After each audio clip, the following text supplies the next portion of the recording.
नमस्कार साथियों, सार्थक पहल बदलाव हमसे में पुनः एक बार आप लोगों का स्वागत है। हम मध्य प्रदेश लोक सेवा आयोग द्वारा आयोजित प्रारंभिक परीक्षा की यूनिट 9 आयोग से संबंधित हम पढ़ रहे हैं। इससे पहले हमने नीति आयोग पढ़ा, सीएजी हमने पढ़ा और आज लेके आए हैं अनुसूचित जाति आयोग, अनुसूचित जाति आयोग, शेड्यूल कास्ट आयोग। ये दो है, एक राष्ट्रीय स्तर पर और दूसरा है राज्य स्तर पर। राष्ट्रीय स्तर पर और राज्य स्तर पर। इसी प्रकार यदि हम मुख्य परीक्षा का सेकंड पेपर देखें, उसके फर्स्ट पार्ट में भी हमें ये देखने को मिलेगा, जवाबदेही, जन भागीदारी, इसके अंतर्गत जो है विभिन्न आयोग हमें पढ़ना होता है। तो बड़ा महत्वपूर्ण टॉपिक आज हम पढ़ेंगे। एक क्वेश्चन ये पूछा गया है कि भारतीय संविधान में अनुसूचित जाति के लिए क्या क्या प्रावधान किए गए, तो ये क्वेश्चन भी हम इसी में तय करेंगे, इसी में तैयार करेंगे। तो बड़े ध्यान से सुने, अपने पास में कॉपी पे जरूर रखिए और इसे लिखे, आप लोगों को नहीं मिले तो बिल्कुल नोट्स हमारे अवश्य बनना चाहिए। तो सबसे पहले देखते हैं हम संवैधानिक प्रावधान। संवैधानिक प्रावधान, इससे पूर्व जब हमने नीति आयोग पढ़ा था तब मैंने स्पष्ट बताया था संवैधानिक क्या है, संवैधिक क्या है और गैर संवैधानिक, गैर सांविधिक क्या होता है। तो संवैधानिक जिसका संविधान में किसी अनुच्छेद में प्रावधान है वो संवैधानिक, और संवैधिक मतलब संविधान में तो प्रावधान नहीं है लेकिन अधिनियम बनाकर किसी उसे विधि द्वारा अधिनियमित किया गया है, तो कौन सा है, संवैधिक। एक विधि बनाकर, जैसे रोजगार गारंटी अधिनियम, सूचना का अधिकार अधिनियम, सूचना आयुक्त का जो प्रावधान है वो संविधान के किसी अनुच्छेद में है क्या, नहीं, उस अधिनियम में ही उसका प्रावधान दिया हुआ है, उसी में उसकी शक्ति या कार्य है, तो संवैधिक। और फिर गैर संवैधानिक एवं गैर सांविधिक, मतलब ना तो संविधान में उसका उल्लेख है और ना ही अलग से कोई विधि बनाकर उसे कोई अधिकार एवं शक्तियां दी गई है। बस सरकार के एक संकल्प के द्वारा जब किसी की नियुक्ति कर दी जाती है, कोई आयोग का गठन कर दिया जाता है, तो उसे क्या बोलेंगे, गैर संवैधानिक एवं गैर सांविधिक सलाहकारी निकाय जिसे बोलते हैं। जैसे योजना आयोग था और वर्तमान में कौन है उसके स्थान पर, नीति आयोग है। बात समझ में आई है ना। तो हम देखते हैं इसके लिए संविधान में क्या प्रावधान है, इसके लिए संविधान में क्या प्रावधान है। तो सबसे पहला है ART, लिखूंगा तो समझ जाना है, आर्टिकल लिखा है या अनुच्छेद लिखा हुआ है, अनुच्छेद 15(4), अनुच्छेद 15(4। राज्य जो है, राज्य SC ST वर्गों के लिए, राज्य SC ST वर्गों के लिए विशेष प्रावधान, विशेष प्रावधान बनाने की शक्ति। क्या होता है, ये जो 1950 में जो है सबसे पहले राष्ट्रपति महोदय द्वारा विभिन्न राज्यों के राज्यपाल की अनुशंसा के आधार पर राज्यों के लिए अनुसूचित जाति और अनुसूचित जनजाति की सूची जारी की थी, अधिसूचना जारी की थी। इसलिए जब भी हमारा किसी का अनुसूचित जाति का सर्टिफिकेट बनाना हो, अनुसूचित जनजाति का सर्टिफिकेट बनाना हो, तो क्या बोलते हैं, क्या लेके आना है, 1950 की नकल लेके आना है। 50 साल पुराना रिकॉर्ड नहीं, क्या मांगते हैं, 1950 का रिकॉर्ड मांगते हैं कि 1950 में जब राष्ट्रपति महोदय ने अनुसूचित जाति, अनुसूचित जनजाति के संबंध में अधिसूचना जारी की थी, तब ये जाति उस सूची में शामिल थी या फिर नहीं थी, ये प्रावधान है। इसलिए 1950 का रिकॉर्ड मांगते हैं ना कि 50 साल का। बात आई समझ में कुछ, ठीक। नहीं तो 50 का ही समझोगे आप, 50 साल का समझोगे नहीं। 1950 की स्थिति में क्या स्थिति थी, आपके पूर्वज क्या इस जाति से संबंधित थे। तो ये अनुसूचित जाति जनजाति वर्गों के लिए राज्य को शक्ति दी है कि वो इनके कल्याण के लिए कोई स्पेशल प्रावधान बना सकता है। ये काय में दिया है, अनुच्छेद 15(4) में दिया हुआ है। संविधान के किस भाग में दिया हुआ है ये? 15 हाँ आप बताओ। 16 में दिया हुआ है। हाँ मतलब 3 से 4 में क्यों? अपने घर की कहानी है। हाँ आप बताओ। भाग 3 इतना सा नहीं पता आपको? मौलिक अधिकार भाग 3 में है ना, अनुच्छेद 12 से लेकर कहां तक? 35 तक। अनुच्छेद 12 से लेकर 35 तक भाग 3 मौलिक अधिकार, और उसके बाद से क्या शुरू हो जाता है?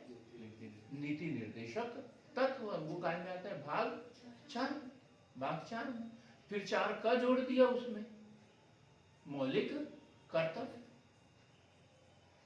तो ये काय में आता है? याद रखना है, भाग 3 में, अनुच्छेद 15(4) में है, मौलिक अधिकारों के अंतर्गत है। याद रहेगा ये। अब हम देखते हैं आर्टिकल 16(4).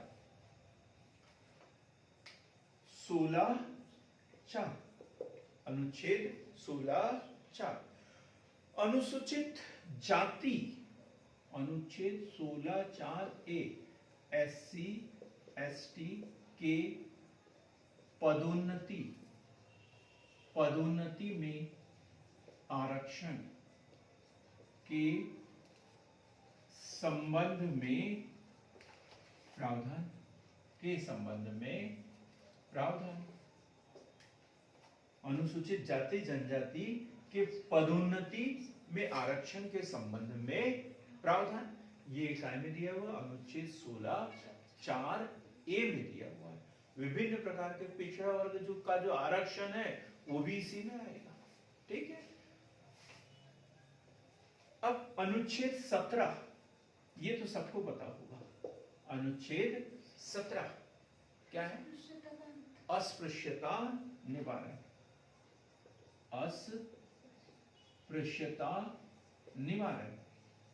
अस्पृश्यता निवारण। कई जातियां ऐसी थी जिनके साथ में छुआछूत किया जाता था। जो सार्वजनिक कुएं वगैरह होते थे वहां से उनको पानी वगैरह भरने नहीं दिया जाता था। तो ऐसी जातियों के साथ में जो भेदभाव होता है उसको प्रतिबंधित किया गया है अनुच्छेद 17 में। और उसके बाद में जो है अनुसूचित जाति जनजाति आयोग, अनुसूचित जाति जनजाति अधिकार व निवारण अधिनियम 1989, ये सब है इसके तहत। ये अनुच्छेद 17 में दिया हुआ है। ठीक। अस्पृश्यता निवारण अनुच्छेद 17। इसके बाद देखते हैं आर्टिकल 46 कौन से भाग में है? ये भाग 4 में है। काय में है? भाग 4 में, जिस पर लोग बाग हंसते हैं, एक दिन वही इतिहास रचते हैं। लेकिन जीवन भर तुम्हारे ऊपर कोई हंसते रहेगा तो अब इतिहास नहीं रच सकते। आपको अपनी गलतियों को ठीक करना पड़ेगा। नहीं तो ये मत सोचना कि यार मेरे ऊपर लोग हंस रहे हैं, मतलब मैं कोई इतिहास रचने वाला हूं, ऐसा मत सोच लेना। अनुच्छेद 46 इसमें है SC ST तथा समाज के कमजोर वर्गों के शैक्षणिक व आर्थिक हितों के लिए प्रावधान। पहले शिक्षा की जो व्यवस्था की जाती थी सरकार के द्वारा, तो इसी अनुच्छेद के तहत की जाती है। ये भाग 4 में है, राज्य के नीति निर्देशक तत्वों के अधीन। 3 नंबर का क्वेश्चन बन जाता है, बड़ा सरल होता है। लेकिन आप लोगों के लिए बड़ा कठिन हो सकता है। कैसे कि अनुसूचित जाति जनजाति के लिए नीति निर्देशक तत्वों में कहाँ प्रावधान किया गया है, तो फिर गड़बड़ हो जाएगा सब। तो काय में किया हुआ है अनुच्छेद 46। अब हम देखते हैं आर्टिकल 330, अनुच्छेद 330। 4 आर्टिकल याद करना है, 330, 331, 332, 333, 4 आर्टिकल हमें याद करना है। तो अनुच्छेद 330, अनुच्छेद 330 क्या है? लोकसभा। लोकसभा में एससी एसटी के सीटों का आरक्षण, एससी एसटी के सीटों का आरक्षण, एससी एसटी के सीटों का आरक्षण। और 331 में क्या है? आंग्ल भारतीय सदस्यों का मनोनयन। अनुच्छेद 331 के तहत जो राष्ट्रपति है लोकसभा के लिए उसका प्रतिनिधित्व न होने पर 2 आंग्ल भारतीय सदस्यों को मनोनीत कर सकता है। लेकिन ये एससी एसटी में तो नहीं है, ये हमने ऐसे ही बता दिया। ये 4 अनुच्छेद कंटिन्यू आते हैं, इसमें हम लोग कंफ्यूज हो जाते हैं। तो 330 लोकसभा में एससी एसटी के सीटों का आरक्षण। जैसे मध्य प्रदेश से एससी की कितनी 4 और एसटी की कितनी 6 सीटें जो है वो आरक्षित है। मध्य प्रदेश में लोकसभा की 29 सीटें हैं और उसमें से 4 जो है अनुसूचित जाति के लिए आरक्षित है। उसी प्रकार मध्य प्रदेश में अनुसूचित जनजाति के जो 29 में से 6 सीटें जो है अनुसूचित जनजाति के लिए आरक्षित है। याद रखिएगा, जब हम मध्य प्रदेश पढ़ेंगे तब जिले भी पढ़ेंगे। कौन से संसदीय क्षेत्र की सीट एससी के लिए, कौन से संसदीय क्षेत्र की सीट एसटी के लिए आरक्षित है, ये हमें पता होना चाहिए। आप लोग बैतूल के रहने वाले हैं, तो बैतूल हरदा हरसूद एक संसदीय क्षेत्र है और इसके लिए किस वर्ग की सीट आरक्षित है? एसटी की आरक्षित है। अब हम अनुच्छेद 32 पढ़ेंगे। तो ये राज्य विधानसभा, क्या राज्य विधान सभा में एससी एसटी की सीटों का आरक्षण, ये हर राज्य के लिए, राज्य विधानसभा के लिए है, याद रहेगा। तो फिर 333 का में होगा, राज्य विधानसभाओं में प्रतिनिधित्व न होने पर एंग्लो इंडियन सदस्यों का मनोनयन। ये राज्य विधानसभा के लिए 333 तो याद रखना, 330, 331, 332, 333, 4 अनुच्छेद बड़े इंपॉर्टेंट है, एक दूसरे से मिलते जुलते जो हमें कंफ्यूज करते हैं। अब हम देखेंगे आर्टिकल 335, आर्टिकल 335, आर्टिकल 335। संघ व राज्यों के, लिखेंगे इसे, संघ व राज्यों की मामलों में सेवाओं व पद पर नियुक्तियों हेतु एससी एसटी के सदस्यों के दावे को लगातार प्रशासनिक दक्षता का ध्यान। संघ व राज्यों के मामलों में सेवाओं व पदों पर नियुक्तियों हेतु एससी व एसटी के सदस्यों के दावे को लगातार प्रशासनिक दक्षता का ध्यान। उतना महत्वपूर्ण नहीं है लेकिन हमें याद रखना जरूरी है। अब हम देखते हैं भाग 9, संविधान का भाग 9, संविधान का भाग 9 काय संबंधित है? ये पंचायती राज से संबंधित है। भाग 9 का की बात करेंगे हम, और ये पंचायती राज से संबंधित है। कब जोड़ा गया? 72वां संविधान संशोधन 1992, 73वां संविधान संशोधन 1992। इसके माध्यम से इसमें जोड़ा गया है। भाग 9 क की बात कर रहे हैं और क्या है इसमें, पंचायती राज और स्थानीय प्रशासन। स्थानीय प्रशासन की बात कर रहे हैं, लेकिन शहरी क्षेत्र के लिए पंचायती राज है, ग्राम पंचायतें हैं, और नगरीय या शहरी क्षेत्र के लिए देखो ग्रामों के लिए पंचायती राज और नगरों के लिए नगर प्रशासन, नगर पालिका, नगर निगम, नगर पंचायत, ये सब जो आएगा वो इसके अंतर्गत आएगा। तो इसमें जो है 243 डी, ये याद रखना, 243 डी और एक है 243 के, 243 डी और 243 के, क्या 243 डी और 243 के। तो 243 डी की यदि बात करें तो पंचायत के संबंध में, पंचायत के संबंध में SC ST का आरक्षण। 243 डी पंचायत के संबंध में SC ST का आरक्षण। और 243 के क्या होगा, नगरीय निकाय के संबंध में SC ST का आरक्षण। बात समझ में आए अंकित? तो 243 डी पंचायतों के संबंध में SC ST का आरक्षण और 243 के नगरीय निकाय के लिए SC ST का आरक्षण। फिर हम बात करते हैं अनुच्छेद 338, ये बीच में होना था, हमने बाद में किया। अनुच्छेद 338 हम इसमें फिर अलग भी पढ़ेंगे, अभी अनुच्छेद 338 की बात करते हैं, फिर क भी हो जाएगा और फिर ख भी हो जाएगा। अनुच्छेद 338 और अनुच्छेद 338।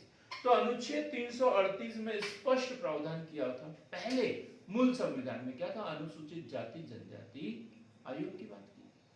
फिर क्या हुआ, 2003 में जो संविधान संशोधन हुआ उसमें क्या किया, दोनों को अलग अलग कर दिया। तो अनुच्छेद 338 में क्या है, अनुसूचित जाति आयोग, राष्ट्रीय अनुसूचित जाति आयोग। और वही अनुच्छेद 338 क में क्या है, राष्ट्रीय अनुसूचित जनजाति आयोग। तो फिर अनुच्छेद 338 बी में क्या है,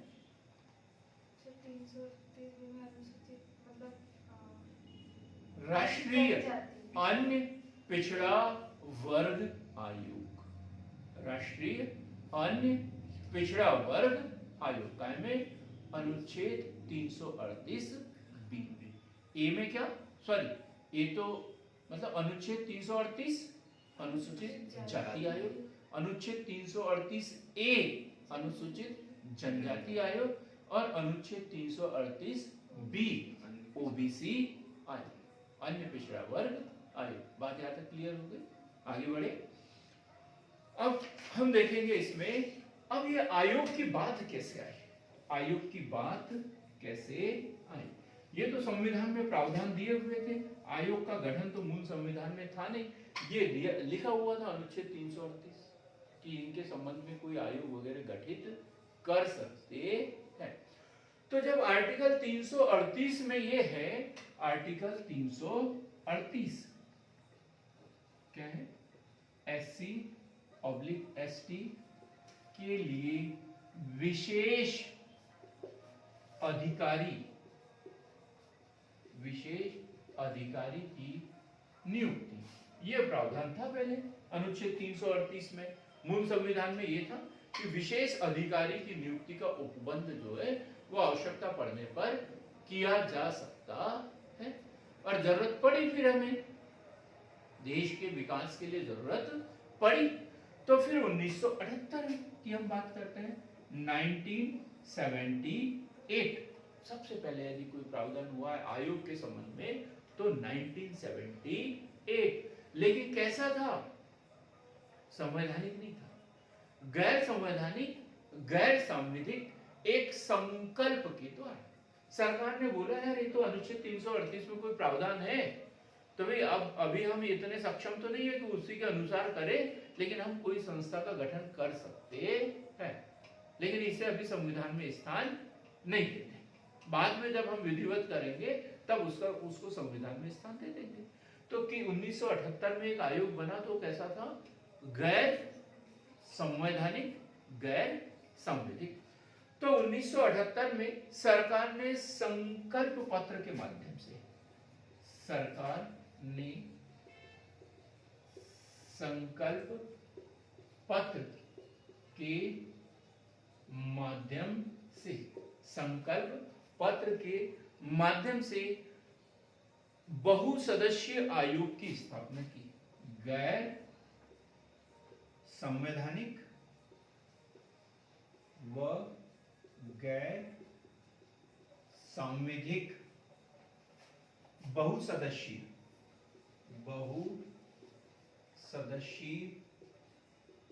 आयोग की स्थापना की। एक बहुसदस्यीय आयोग की स्थापना की। कब? 1978 में। और इसी समय एक आयुक्त कार्यालय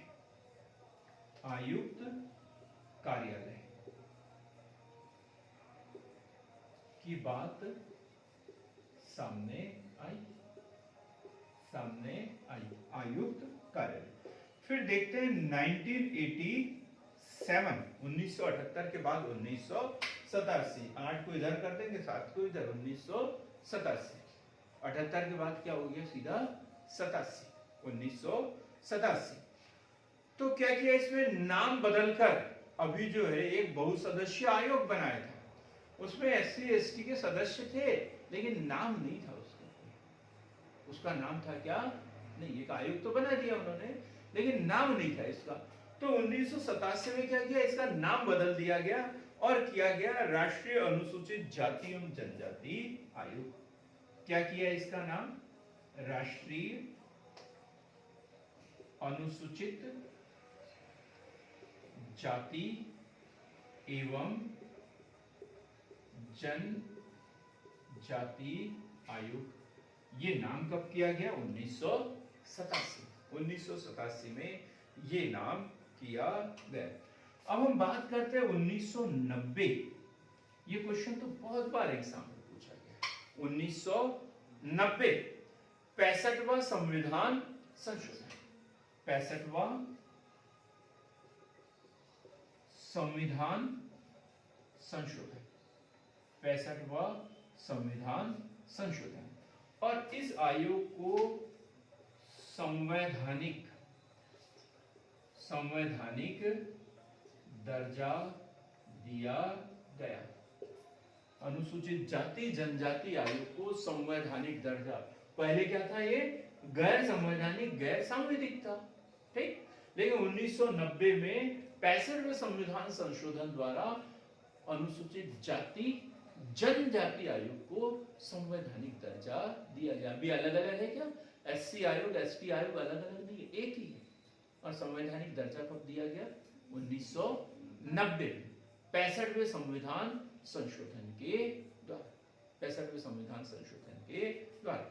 अभी कहानी खत्म नहीं होती, क्योंकि अभी यहाँ पे दो वर्ग जुड़े हुए हैं और बहुत बड़े हैं, दोनों वर्ग बहुत बड़े हैं। एक की जो है पूरी 15% जनसंख्या, एक की 10% राष्ट्रीय स्तर पर देखा जाए। मध्य प्रदेश में देखा जाए तो 16% है और अनुसूचित जनजाति की लगभग 21% जनसंख्या। तो मध्य प्रदेश में तो 35 से 40% जनसंख्या इन वर्गों की, और इनको एक आयोग से कैसे बांध सकते थे, नहीं। तो बार बार बात उठी। तो क्या हुआ, 2003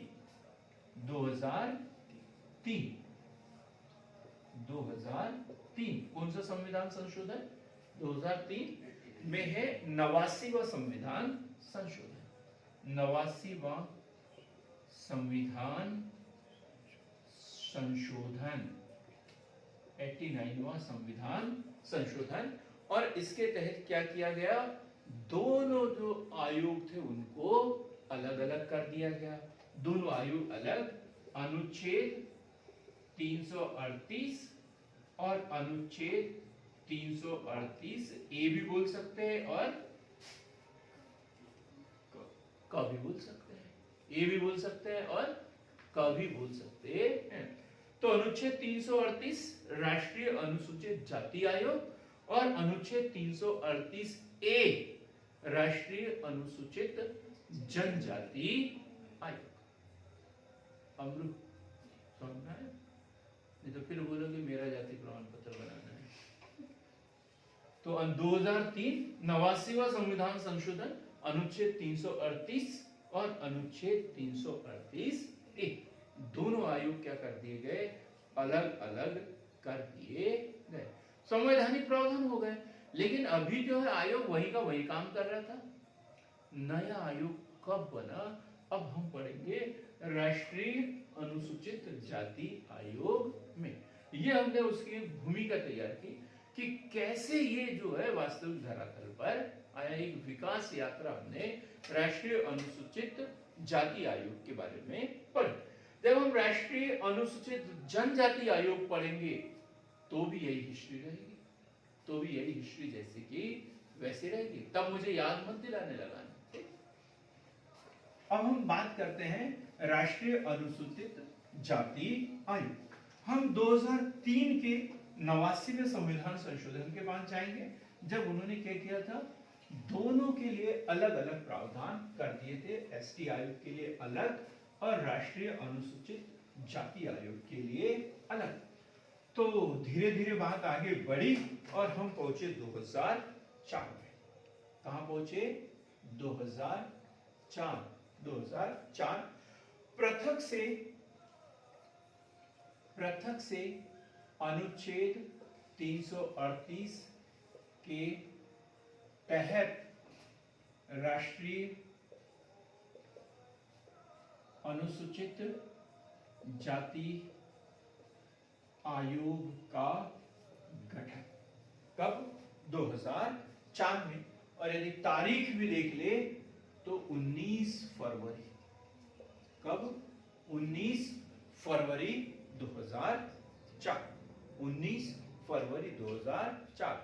इसका जो मुख्यालय है, मुख्यालय होगा कहां पर?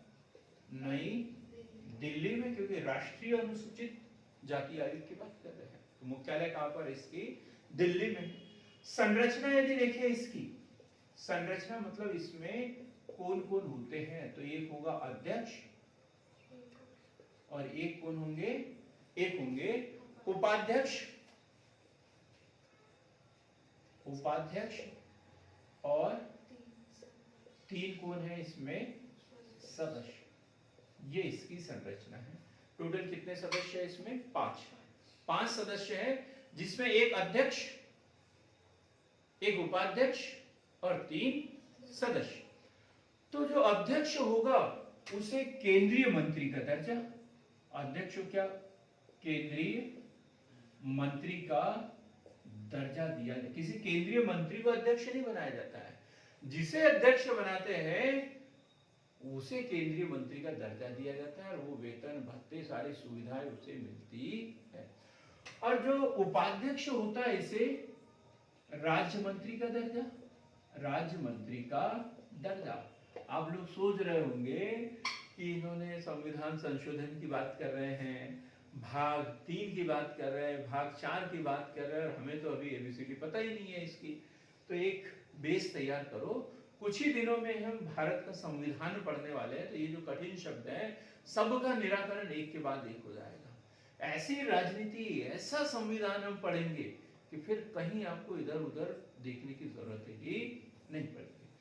तो इसके सदस्य जो होते हैं, इसे भारत सरकार के सचिव का दर्जा, भारत सरकार के सचिव का दर्जा, भारत सरकार के सचिव का दर्जा इसे दिया जाता है। बात करते हैं इसकी नियुक्ति कौन करेगा? स्वाभाविक सी बात है, तो नियुक्ति संबंधी अधिकार किसके पास में? भारत के राष्ट्रपति महोदय के पास में। राष्ट्रपति महोदय द्वारा इनकी नियुक्ति की जाती है। अब सेवा शर्तें व कार्यकाल, सेवा शर्तें व कार्यकाल। तो सेवा शर्तें व कार्यकाल जो वर्तमान में वो 3 वर्ष का है। वर्तमान में कितना? 3 वर्ष। जब नियुक्त होंगे उसके बाद से 3 वर्ष तक। लेकिन अधिकतम दो पदावधि, दो बार भी नियुक्त कर सकते हैं।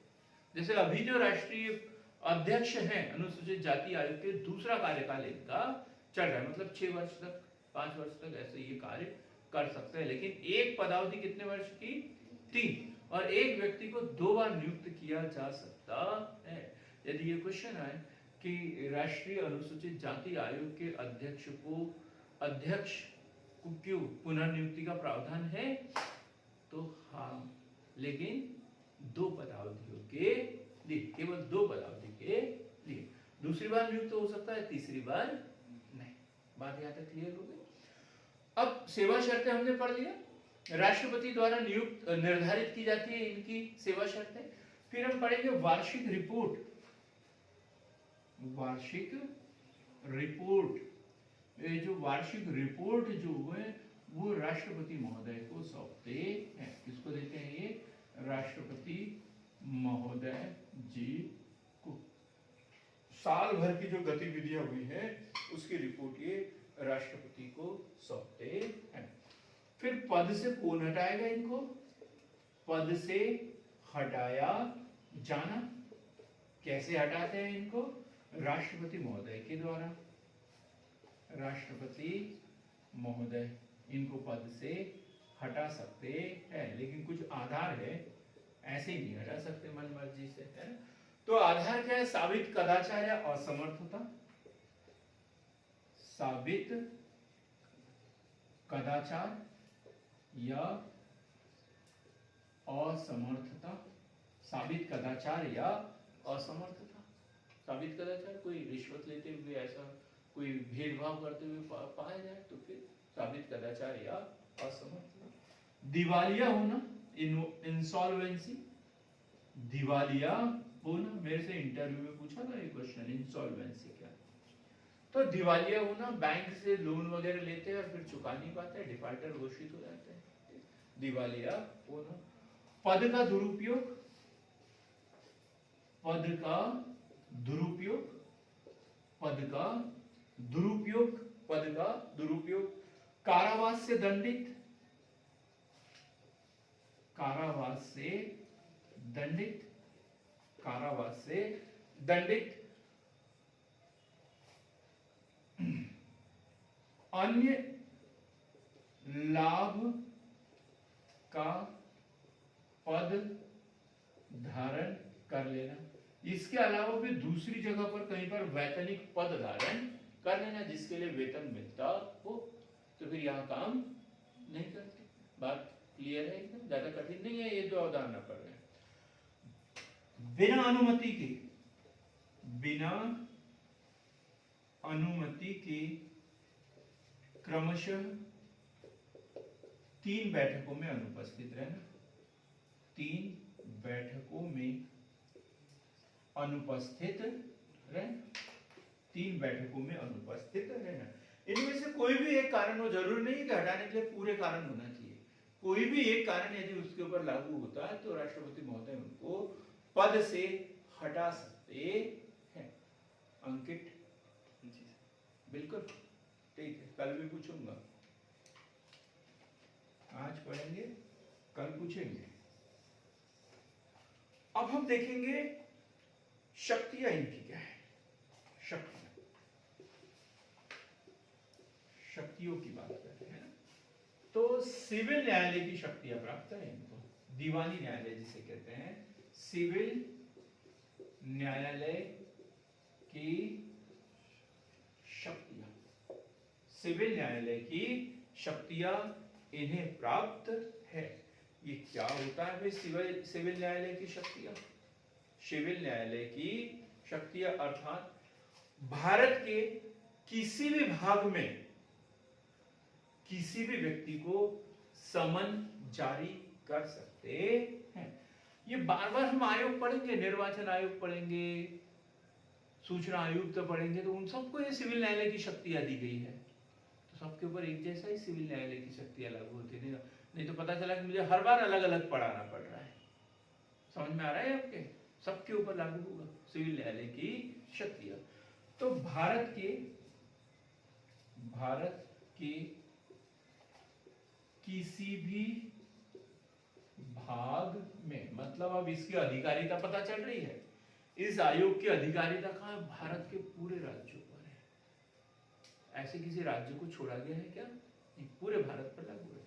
तो भारत के किसी भी भाग में, किसी भी भाग में किसी भी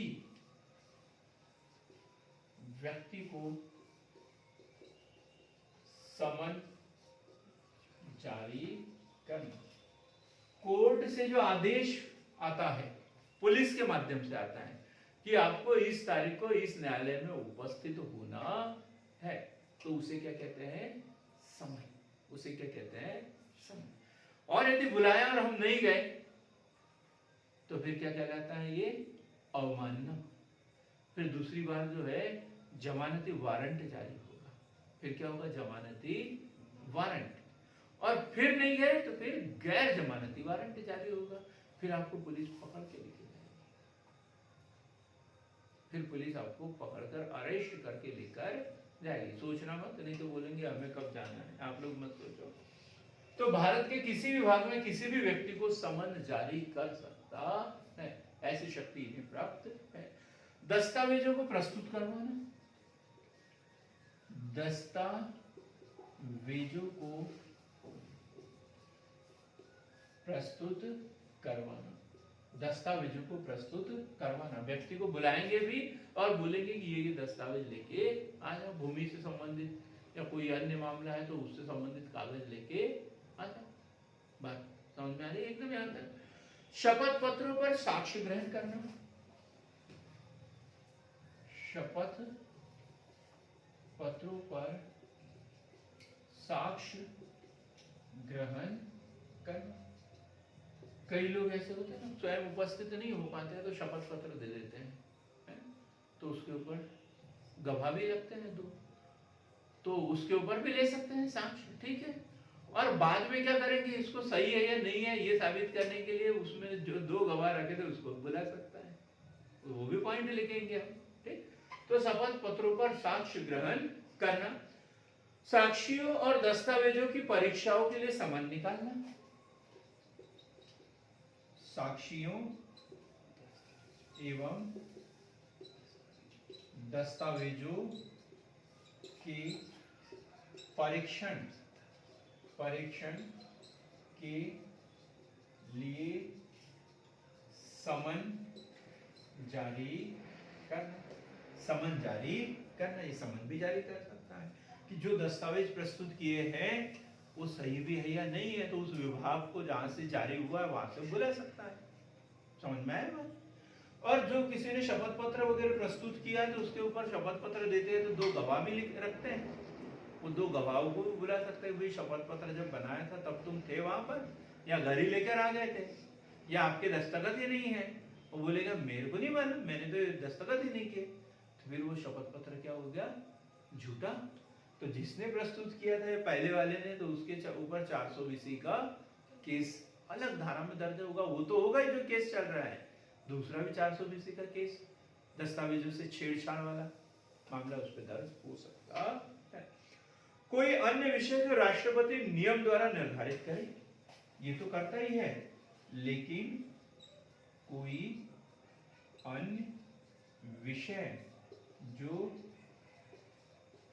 राष्ट्रपति महोदय द्वारा दे दिया जाए, निर्धारित कर दिया जाए। अभी तो ये शक्तियां दी गई है, लेकिन जो नहीं दी गई है उसे भी राष्ट्रपति चाहे तो इन शक्तियों में ऐड कर सकते हैं। लोक सेवकों व शैक्षणिक संस्थाओं में, अगला पॉइंट है, कार्य में भी लिखेंगे इसलिए मैं अभी नहीं लिख रहा हूं, ठीक है। लोक सेवकों व शैक्षणिक संस्थाओं में प्रवेश के लिए एससी के आरक्षण संबंधी सलाह देना। जो शेड्यूल कास्ट है उसके आरक्षण के संबंध में सलाह देना, ये भी इनकी शक्तियां है। अब बात करते हैं ये कार्य क्या करते हैं, कार्य कौन से करते हैं। पूरे अनुसूचित जनजाति वर्ग का ये प्रतिनिधित्व करते हैं। तो इनके विषय में जहां पर भी इनको ऐसा लगे कि इनके साथ में अन्याय हो रहा है, तो फिर सरकार के पास में अपनी मांग रखते हैं, प्रतिवेदन रखते हैं, ठीक, यही इनके कार्य है। एससी के हितों की रक्षा, पहला कार्य, एससी के हितों की रक्षा। जो शेड्यूल कास्ट है, अनुसूचित जातियां हैं, इनके हितों की रक्षा करना। यदि कोई अधिनियम वगैरह बन जाए, दूसरा कुछ बन जाए और उसमें इनके हितों को नुकसान पहुंचाते, तो फिर ये रखते हैं बात सरकार के सामने कि ये अनुच्छेद के कारण ये इनके अधिकारों में यहाँ कमी हो रही है, शोषण हो रहा है, तो फिर सरकार यदि उनके संज्ञान में आए तो उसे कम भी कर सकते, उस उतने भाग को शून्य भी कर सकते हैं। तो अनुसूचित जाति के हितों की रक्षा, विषयों की जांच करना, संबंधित विषयों की जांच करना, संबंधित विषयों की जांच करना, संबंधित विषयों की जांच करना, और शिकायत वगैरह आती है तो उसे सुनना, अधिकारों के हनन की शिकायत की जांच करना, एससी के अधिकारों के हनन की शिकायतों की जांच करना। यदि कोई एससी वर्ग का ही कोई सदस्य यदि संज्ञान में लाना चाहता है तो आयोग के पास में जाता है, इनके साथ में कोई नुकसान हुआ है तो आयोग फिर उसकी जांच कर सकता है, आयोग उसकी जांच करेगा। जो दूसरे पक्ष है उनको समन जारी करेगा, वहां बुलाएगा, उनसे दस्तावेज मिलेगा, शपथ पत्र लेगा और फिर अपना निर्णय देगा। अनुसूचित जातियों के संरक्षण, सामाजिक व आर्थिक कल्याण व विकास के लिए अनुशंसा करना। अनुसूचित जाति के संरक्षण व हितों के विषय में सरकार को क्या क्या शब्द बताया मैंने, क्या करना है, अनुशंसा करना। हितों के विषय में सरकार को अनुशंसा करना, अनुशंसा करना, अनुशंसा करना, ये भी इसका कार्य है। सिविल न्यायालय की शक्ति प्राप्त है, हमने पढ़ लिया। ऐसे उपबंधों के क्रियान्वयन के विषय में प्रतिवर्ष जब आवश्यक समझे राष्ट्रपति को प्रतिवेदन देना। एक कार्य है, जो शिकायतें आई थी, जो जिनका उन्होंने निपटारा किया है या जिनके विषय में सरकार को वो सुझाव देना चाहते हैं, उनके विषय में क्या राष्ट्रपति को वार्षिक या आवश्यकता पड़ने पर प्रतिवेदन देना, प्रतिवेदन देना। वैसे तो वार्षिक देना ही है, लेकिन यदि बीच में जरूरत पड़ती है तो बीच में भी प्रतिवेदन राष्ट्रपति को सौंप सकते हैं, सौंप सकते हैं। केंद्र और राज्य द्वारा, अंतिम पॉइंट है इसके लिए, जो कार्य है इसके, केंद्र और राज्य द्वारा जो एससी एसटी के लिए जो कदम उठाए जाते हैं वो पॉजिटिव भी हो सकते हैं और नेगेटिव भी हो सकते हैं, पॉजिटिव भी हो सकते हैं और नेगेटिव भी हो सकते हैं। तो उसकी समीक्षा करना, उसकी समीक्षा करना और सरकार को इसके विषय में अवगत कराना कि वर्गों पर इसका क्या प्रभाव पड़ रहा है। बात यहाँ तक क्लियर हो गई। अब हम अध्यक्ष की बात करें कि अभी तक कौन इसके अध्यक्ष रहे हैं। तो प्रथम अध्यक्ष जब 1978 में बना हुआ था, जब 1978 में बना था, तब इसके प्रथम अध्यक्ष जो थे वो थे भोला पासवान शास्त्री। कौन थे? भोला पासवान शास्त्री, भोला पासवान शास्त्री। और जब इसे संवैधानिक दर्जा दिया गया, कब दिया गया? 1989, 2003 नहीं, 1992, 89वां संविधान संशोधन 1990, 65वां संविधान संशोधन 1990, अभी थोड़ा सा स्लिप हो गया था। 65वां संविधान संशोधन 1990, जब इसे संवैधानिक दर्जा दिया गया था, तब इसके प्रथम जो अध्यक्ष थे वो थे रामशंकर कठेरिया। रामशंकर कठेरिया कब? 1990 में, जब 65वां संविधान संशोधन हुआ और इसे संवैधानिक दर्जा दिया गया, तब इसके प्रथम अध्यक्ष कौन बने? रामशंकर कठेरिया। प्रथम महिला अध्यक्ष, मतलब अनुसूचित जाति आयोग की जो राष्ट्रीय अध्यक्ष है, किसी महिला को बनाया गया था, तो वो थी सुरेखा लखसुरी। सुरेखा लखसुरी। वर्तमान में जो इसके अध्यक्ष हैं वो है विजय सांपला। वर्तमान में राष्ट्रीय अनुसूचित जाति आयोग के जो अध्यक्ष हैं वो है विजय सांपला। विजय सांपला। जो इसके उपाध्यक्ष है वो है अरुण हलधर। इसके जो उपाध्यक्ष है, वर्तमान में जो उपाध्यक्ष हैं वो है अरुण हलधर। और 2 सदस्य होते हैं इसके, 3 सदस्य। कितने सदस्य हैं? 3। लेकिन वर्तमान में 2 सदस्य हैं इनके, वो है अंजू बाला और सुभाष पारधी। अंजू बाला और सुभाष पारधी। ये जो राष्ट्रीय अनुसूचित जाति जनजाति आयोग जो है, इसके लिए विभाग है, विभाग है, और उसका नाम है सामाजिक न्याय और अधिकारिता मंत्रालय। सामाजिक न्याय और अधिकारिता मंत्रालय के अंतर्गत आता है। नहीं तो सोचो कि पूरा तो पढ़ लिया, किस विभाग में आता है हमें पता ही नहीं। तो सामाजिक न्याय और अधिकारिता मंत्रालय भारत सरकार के अंतर्गत ये आता है। तो वार्षिक रिपोर्ट जो है किसको सौंपते हैं? ये राष्ट्रपति को सौंपते हैं। लेकिन यदि किसी राज्य के संबंध में सौंपना है तो उस राज्य के राज्यपाल को सौंपते हैं, ये भी याद रखना है। तो वार्षिक रिपोर्ट जो है किसको देंगे? ये राष्ट्रपति को देंगे, प्रतिवेदन राष्ट्रपति को देंगे। लेकिन किसी राज्य के विषय में ही सौंपना है तो फिर संबंधित राज्य के राज्यपाल को सौंपते हैं। अब हम देखेंगे सेम ऐसे ही 2 से 3 मिनट के अंदर राज्य मध्य प्रदेश राज्य अनुसूचित जाति आयोग। क्या? मध्य प्रदेश राज्य अनुसूचित जाति आयोग। अभी हमने केंद्रीय या राष्ट्रीय अनुसूचित जाति आयोग पढ़ा, अब हम पढ़ेंगे मध्य प्रदेश राज्य अनुसूचित जाति आयोग। ठीक, क्या पढ़ना है हमें? मध्य प्रदेश राज्य अनुसूचित जाति आयोग। गठन हुआ है इसका 29 जून 1995। 29 जून 1995, याद रखना, 29 जून 1995।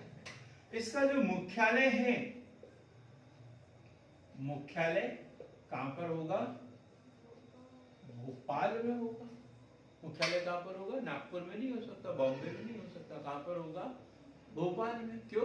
क्योंकि राज्य स्तर का आयोग है। इसकी संरचना यदि देखें तो कितने हैं? 1+2। एक अध्यक्ष और 2 अशासकीय सदस्य। एक कौन है? अध्यक्ष, और 2 कौन है? अशासकीय सदस्य। मतलब किसी मंत्री वगैरह को इसका सदस्य नहीं बनाया जाता है। अशासकीय कोई एनजीओ या जो इस क्षेत्र में विशेष रूप से रुचि लेता है, अधिक कार्यकर्ता हो। कार्यकाल सेम पहले जैसा। कार्यकाल कितने वर्ष का होगा? 3 वर्ष। 3 वर्ष का कार्यकाल। नियुक्ति किसके द्वारा की जाती है? ना, नियुक्ति राज्य सरकार द्वारा की जाती है, क्योंकि इसका संविधान में तो उल्लेख नहीं है। दिया है क्या किसी अनुच्छेद में? नहीं। तो राज्य सरकार कर रही है इसकी नियुक्ति। कौन कर रही है? राज्य सरकार। और त्याग पत्र भी किसी को देंगे? ये राज्य सरकार को, जब राज्य सरकार की बात करते तो मुख्यमंत्री आ जाते हैं। ठीक? वेतन भत्ते जो राज्य सरकार निर्धारित करते। तो वर्तमान जो अध्यक्ष हुआ है प्रदीप अहिरवार, वर्तमान अध्यक्ष जो है वो है प्रदीप अहिरवार। अब यदि कार्य पूछा जाए, शक्तियां पूछा जाए, तो सेम वही की वही टिकेंगे जो हमने राष्ट्रीय अनुसूचित जाति आयोग के बारे में पढ़ी है। लेकिन उनका अधिकार क्षेत्र पूरा भारत था, इनका अधिकार क्षेत्र सिर्फ और सिर्फ मध्य प्रदेश होगा। तो मित्रों, मिलते हैं हम ऐसे ही एक रोचक जानकारी के साथ में, नए आयोग के साथ में। तो हमारे साथ में बने रहिए, हमारे चैनल को लाइक, शेयर और सब्सक्राइब कीजिए। इतने सारे वीडियो आप लोगों ने देखे तो ये तो समझ में आया होगा कि हमारे चैनल का उद्देश्य क्या है। हमारे चैनल का उद्देश्य है निःशुल्क सेवा करना, उन लोगों की सेवा करना जो किसी कारणवश, चाहे आर्थिक हो सकती है, सामाजिक स्थिति हो सकती है, क्षेत्रीय पिछड़ापन हो सकता है, किसी भी कारणवश मध्य प्रदेश के कोने कोने से, भारत के कोने कोने से जो लोग मध्य प्रदेश लोक सेवा आयोग या आईएएस की तैयारी करने में, विभिन्न प्रतियोगी परीक्षाओं की तैयारी करने में, किसी कोचिंग संस्थान में जाने में असमर्थ है, उनके लिए हम निःशुल्क सार्थक पहल के माध्यम से मार्गदर्शन प्रदान करते हैं। तो हमसे जुड़े रहिए, हमारे साथ बने रहिए और अभी तक हमारे साथ में बने रहे, इसके लिए बहुत बहुत धन्यवाद।